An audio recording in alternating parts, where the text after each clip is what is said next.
اعوذ باللہ من الشیطان الرجیم بسم اللہ الرحمن الرحیم تبت یدا ابی لہب وتب ما اغنی عنہ مالہ وما کسب سیصلی نارا ذات لہب وامرأتہ حمالۃ الحطب فی جیدہا حبل من مسد۔ ابو لہب کے دونوں ہاتھ ٹوٹ جائیں اور وہ تباہ ہو جائے۔ اس نے ہماری جیب ہاتھ اٹھانے کی کوشش کی ہے، اسے اس کے موروثی مال نے کچھ فائدہ نہ پہنچایا اور نہ ہی اس کی کمائی نے۔ وقریب وہ شعلوں والی آگ میں جا پڑے گا اور اس کی خبیث عورت بھی جو کانٹے دار لکڑیوں کا بوجھ سر پر اٹھائے پھرتی ہے اور ہمارے جیب کے تلوں کو زخمی کرنے کے لیے رات کو ان کی راہوں میں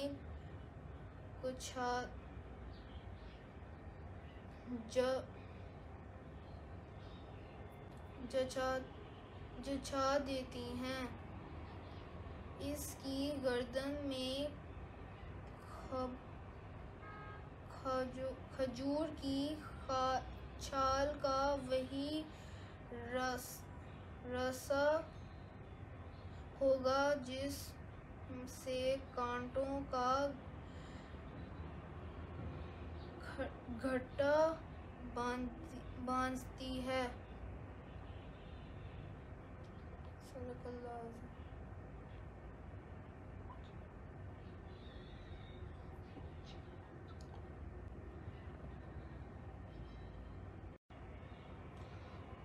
مولاي صل وسلم دائما ابدا على حبيبك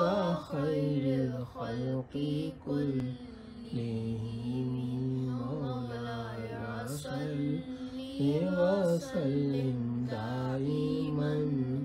ابدا على حبيبك خير الخلق كلهم محمد سيد الكونين والثقلين محمد سيد الكونين والثقلين والفريقين من عرب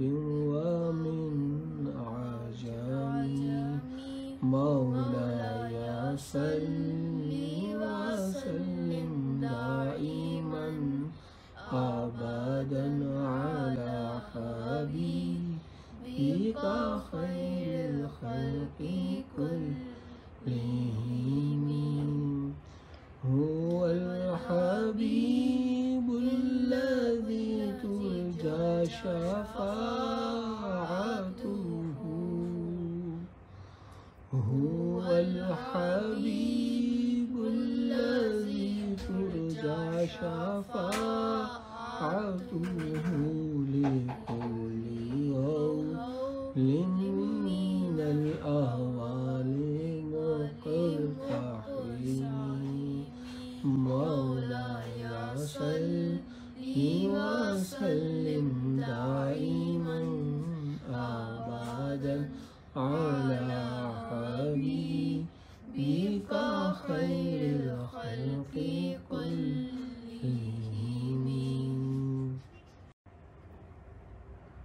نحمده ونصلي ونسلم على رسوله النبي الأمين المكين أما بعد فأعوذ بالله من الشيطان الرجيم بسم الله الرحمن الرحيم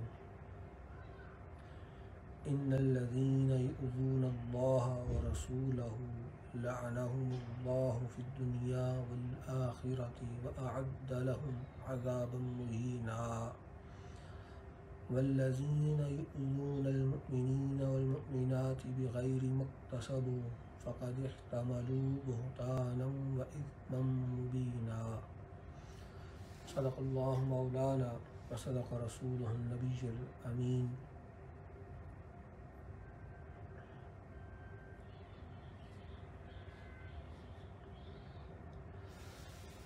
حاضرین و سامعین کرام، اللہ رب العزت کا بے پایہ لطف و کرم اور اس کا احسان عظیم ہے کہ اس ذات مجدہ الکریم نے ہمیں واقعہ کربلا کے حوالے سے گفتگو کرنے کا موقع عطا فرمایا. جو 2 آیات کریمہ میں نے آپ کے سامنے تلاوت کرنے کا شرف حاصل کیا ہے، یہ سورہ احزاب کی آیت نمبر 57 اور 58 ہے. ان آیات کا ترجمہ میں حضور شیخ الاسلام کے کیے ہوئے ترجمے عرفان القرآن سے جو آپ دیکھ رہے ہیں قرآن پاک، اس میں سے آپ کے سامنے پیش کرتا ہوں. اللہ رب العزت نے قرآن مجید فرقان حمید میں ارشاد فرمایا، بے شک جو لوگ اللہ اور اس کے رسول صلی اللہ علیہ وآلہ وسلم کو اذیت دیتے ہیں، اللہ ان پر دنیا اور آخرت میں لعنت بھیجتا ہے اور اس نے ان کے لیے ذلت انگیز عذاب تیار کر رکھا ہے. اور اس کے ساتھ ہی اگلی آیت میں اللہ رب العزت ارشاد فرماتے ہیں، اور جو لوگ مومن مردوں اور مومن عورتوں کو اذیت دیتے ہیں بغیر اس کے کہ انہوں نے کچھ خطا کی ہو، تو بے شک انہوں نے بہتان اور کھلے گناہ کا بوجھ اپنے سر لے لیا. حاضرین و سامعین کرام، یہ جو 2 آیات کریمہ میں نے آپ کے سامنے تلاوت کی،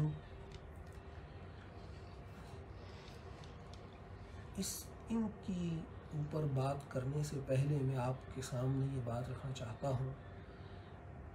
کہ واقعہ کربلا سے پہلے دیگر انبیاء علیہ السلام کی تواریخ اٹھا کے دیکھیں تو ہمیں پتہ چلتا ہے کہ 10 محرم کا دن خوشی اور مسرت کا دن تھا. خوشی اور مسرت کا دن سمجھا جاتا تھا، یعنی اسی دن وہ واقعات ہوئے کہ جنہیں یاد کر کے مومنین اور مسلمان اور اللہ رب العزت پر ایمان لانے والے انبیاء علیہ السلام کے اوپر ایمان لانے والے خوشیاں مناتے تھے. مثلا 10 محرم کے دن ہی سیدنا نبینا آدم علیہ السلام کی تخلیق ہوئی، آپ کی پیدائش ہوئی. سیدنا آدم علیہ السلام کی توبہ قبول ہوئی، اور نہ صرف یہ بلکہ ان سے پہلے جو کائنات کی تخلیق ہوئی وہ بھی 10 محرم کو ہوئی تھی. 10 محرم کو ہی پہلی بارش ہوئی تھی، اور اسی دن سیدنا ابراہیم علیہ السلام کی پیدائش اور سیدنا ابراہیم علیہ السلام کو نمرود سے نجات ملی تھی. اسی دن سیدنا موسیٰ علیہ السلام اور قوم بنی اسرائیل کو فرعون سے نجات ملی تھی. اسی دن سیدنا ادریس علیہ السلام کو آسمان پر اٹھایا گیا. سیدنا یونس علیہ السلام کو مچھلی کے پیٹ سے نجات ملی تھی. سیدنا نوح علیہ السلام کی کشتی کنارے پر لگی تھی. سیدنا سلیمان علیہ السلام کو سلطنت کا مالک بنا دیا گیا تھا. ایسی بے نظیر سلطنت کہ ویسی سلطنت، ویسی بادشاہت نہ تو سیدنا سلیمان علیہ السلام سے پہلے کسی کو ملی اور نہ ہی آپ کے بعد کسی کو ملی. پھر سیدنا یعقوب علیہ السلام کی بینائی واپس آئی، اسی روز 10 محرم کو آئی. سیدنا 10 محرم کو ہی سیدنا ایوب علیہ السلام کو اپنی بیماری سے نجات ملی، جو ان کو قریباً 40 برس تک وہ اس بیماری میں مبتلا رہے تھے. اسی روز آقا دو جہاں صلی اللہ علیہ وآلہ وسلم کا پہلا نکاح یعنی سیدہ خدیجہ الکبریٰ ام المومنین رضی اللہ تعالی عنہا علیہ السلام کے ساتھ آقا علیہ السلام کا نکاح ہوا۔ حاضرین گرامی قدر اور سامعین و ناظرین کرام، اسی 10 محرم کے دن کو خوشی کے دن کے طور پر منایا جاتا تھا۔ اس کے بعد وقت ایسا آیا کہ اسی روز اللہ رب العزت نے وہ واقعہ رونما، اللہ رب العزت کی طرف سے وہ واقعہ رونما ہوا کہ جس کے بعد پھر ایسا سنگ میل تاریخ میں قائم ہوا کہ آقا علیہ الصلوۃ والتسلیم کی ساری امت اور انبیاء علیہ السلام کو ماننے والے، تمام انبیاء پر ایمان لانے والے، اللہ کی توحید کو ماننے والے آقا دو جہاں علیہ الصلوۃ والتسلیم کے نام لیوا 10 محرم کو خوشی منانے کی بجائے غم منانا شروع کر دیا۔ وہ واقعہ کیا ہوا؟ وہ واقعہ یہ ہوا کہ اسی دن دیگر انبیاء علیہ السلام کو تو خوشیاں ملتی رہیں،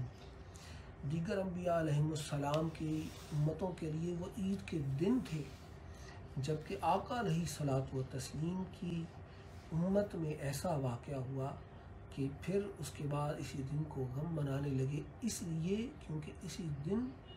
آقا علیہ الصلوۃ والتسلیم جو تاجدار انبیاء ہیں، امام الانبیاء ہیں، وجہ وجود کائنات ہیں اور محبوب اعظم کبریاء ہیں صلی اللہ علیہ وآلہ وسلم، آپ کی جان کو آپ کو اذیت دی گئی۔ آپ کو اذیت کیسے دی گئی؟ آئیے دیکھتے ہیں۔ جو آیہ کریمہ میں نے آپ کے سامنے تلاوت کرنے کا شرف حاصل کیا، اس آیہ کریمہ کے اندر اللہ رب العزت نے بڑی وضاحت کے ساتھ یہ فرما دیا کہ جو میرے نبی کو اذیت دے گا اس کے لیے دردناک عذاب ہے، اس کے لیے بڑا تکلیف دہ عذاب ہے جس نے میرے نبی کو اذیت دی۔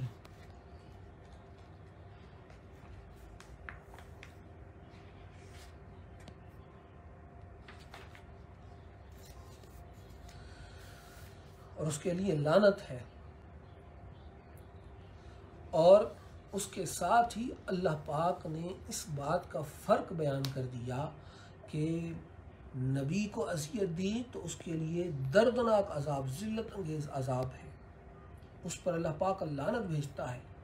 اور اگر کسی شخص نے عام مومن کو اذیت دی، اللہ پاک نے ساتھ ہی فرق بیان کر دیا کہ جو لوگ مومن مردوں مومن عورتوں کو اذیت دیتے ہیں کہ انہوں بغیر اس کے ناحق اذیت دیتے ہیں تو انہوں نے بہتان اور کھلے گناہ کا بوجھ اپنے سر لے لیا۔ اللہ رب العزت انبیاء کو فوقیت دیتا ہے، انبیاء کو درجہ دیتا ہے، انبیاء کو ترجیح دیتا ہے، ان کا مقام و مرتبہ چونکہ زیادہ ہوتا ہے، رب کی مقرب ہوتے ہیں، رب کی قربیت میں ہوتے ہیں، اس لیے ان کا مقام زیادہ ہوتا ہے، اور اللہ پاک ان کے لیے ان کو اذیت دینے کو بڑی اللہ رب العزت اس بات کو بہت زیادہ اہمیت دیتا ہے، جبکہ عام مومن کو اذیت دینا اتنی اہمیت اللہ رب العزت نہیں دیتا۔ اللہ پاک ان سے فرق رکھتا ہے۔ اللہ پاک نے بس اتنا ذکر کیا کہ اس نے بہتان اور کھلے گناہ کا بوجھ اپنے سر لے لیا جس نے عام مومن کو اذیت دی، اور یہ اذیت صرف آقا دو جہاں علیہ الصلوۃ والتسلیم کی حیات مبارکہ میں ہی اذیت کو نہیں گردانا چاہتا، بلکہ آقا علیہ الصلوۃ والتسلیم اگر دنیا سے وصال فرما جائیں تب بھی آقا علیہ الصلوۃ والتسلیم کی اذیت کا اللہ رب العزت خیال رکھتا ہے۔ اللہ رب العزت اس سے پہلے ایک آیت مبارکہ میں ارشاد فرماتے ہیں، اسی سورت کی آیت نمبر 53 کے اندر اللہ رب العزت ارشاد فرماتے ہیں، بسم اللہ الرحمن الرحیم، وَمَا كَانَ لَكُمْ أَن تُؤْذُوا رَسُولَ اللَّهِ وَلَا أَن تَنكِحُوا أَزْوَاجَهُ مِن بَعْدِهِ أَبَدًا إِنَّ ذَلِكُمْ كَانَ عِندَ اللَّهِ عَظِيمًا۔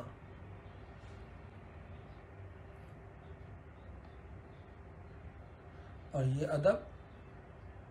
آپ فرماتے ہیں تمہارے لیے ہرگز جائز نہیں کہ تم رسول اللہ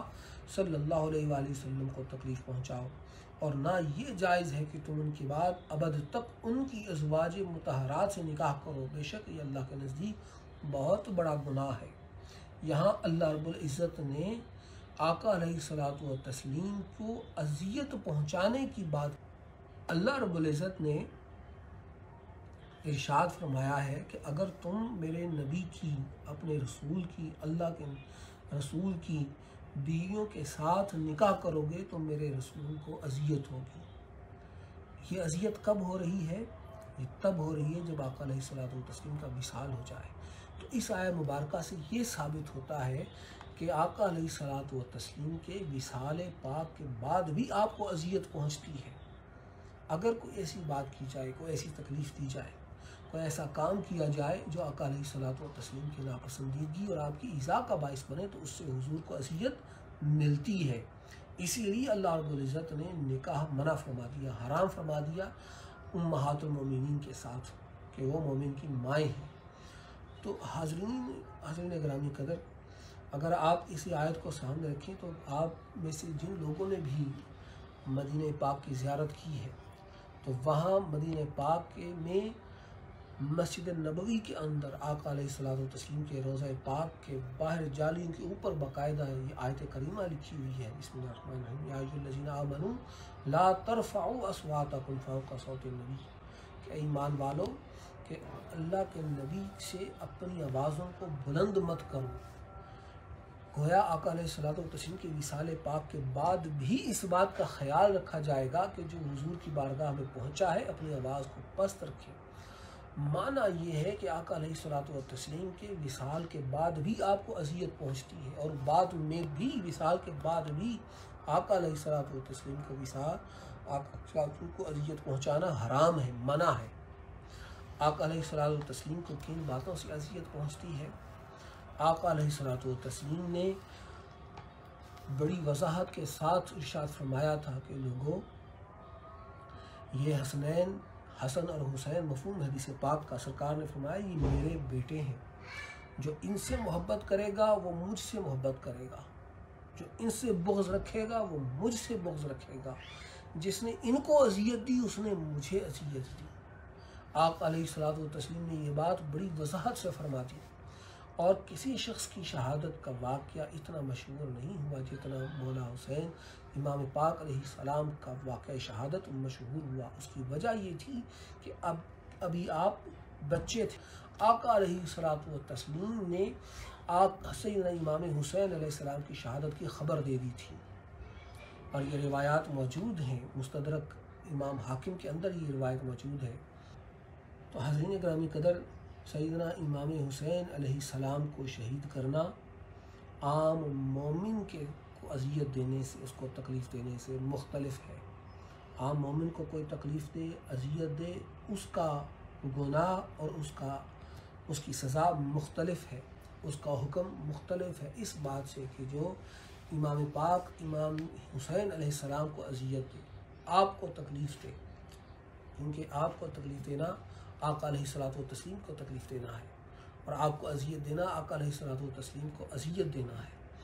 تو یزید نے سیدنا امام حسین علیہ السلام کو اذیت دے کر در حقیقت آقا دو جہاں صلی اللہ علیہ وآلہ وسلم کو اذیت دی، اور اس طرح اذیت دے کہ وہ کفر کا مرتکب ہوا۔ اور جو لوگ اپنے ذہنوں میں یہ بٹھا کے بیٹھے ہیں کہ یزید لعین ہے فقط، یا اس کے کفر کے بارے میں خاموش ہیں، تو ان کو اس حوالے سے اپنے ذہن کھول لینے چاہیے، اور اپنے دلائل کو اور اپنی علم کو اس حد تک وسیع کر لینا چاہیے کہ آقا دو جہاں علیہ الصلوۃ والتسلیم کو اذیت دینا کفر ہے، اور اس کفر کا ارتکاب یزید نے کیا تھا۔ تو حاضرین گرامی قدر، سیدنا امام حسین علیہ السلام کو اذیت جب دی گئی تو اس سے آقا دو جہاں علیہ الصلوۃ والتسلیم کو اذیت دی گئی۔ جس طرح دیگر انبیاء علیہ السلام کو خوشیاں ملیں تو وہ عالم اسلام کے لیے خوشی کا دن مقرر ہوا، اور پھر جس طرح سیدنا آقا دو جہاں سیدنا مولانا نبی کریم صلی اللہ علیہ وآلہ وسلم امام الانبیاء کو اذیت دی گئی، تو ان کو اذیت دینے کے باعث یہ دن غم کے لیے مقرر ہو گیا۔ اب اس دن غم منایا جاتا ہے، خوشی نہیں منائی جاتی، کیونکہ اس دن اللہ کے نبی کو اذیت دی گئی۔ اللہ رب العزت ہمیں امام حسین علیہ السلام کا غم منانے اور آپ کے دکھ میں رونے اور اس کو یاد کرنے، اور محض یاد نہیں کرنے بلکہ امام حسین علیہ السلام کے اس عزم و استقامت کے واقعے کو یاد کر کے اس پر قائم رہنے، اپنے اندر استقامت پیدا کرنے، اپنے اندر استقلال پیدا کرنے، اپنے اندر عزیمت پیدا کرنے، حق کے لیے جذبہ پیدا کرنے اور حق کے لیے حق کی خاطر کھڑے ہو جانے، اور نہ ہٹنے اور نہ گرنے اور نہ پیچھے ہٹنے کا حوصلہ پیدا کرنے، اپنے اندر وہ جذبہ، وہ مضبوطی اللہ رب العزت قائم کرنے کی توفیق عطا فرمائے کہ ہم بھی اسی طرح حق پر قائم رہیں۔ اللہ رب العزت ہمارے حال پر رحم کرے اور ہمیں سیدنا امام حسین علیہ السلام کی راہ پر چلنے کی توفیق عطا فرمائے۔ وما علینا الا البلاغ۔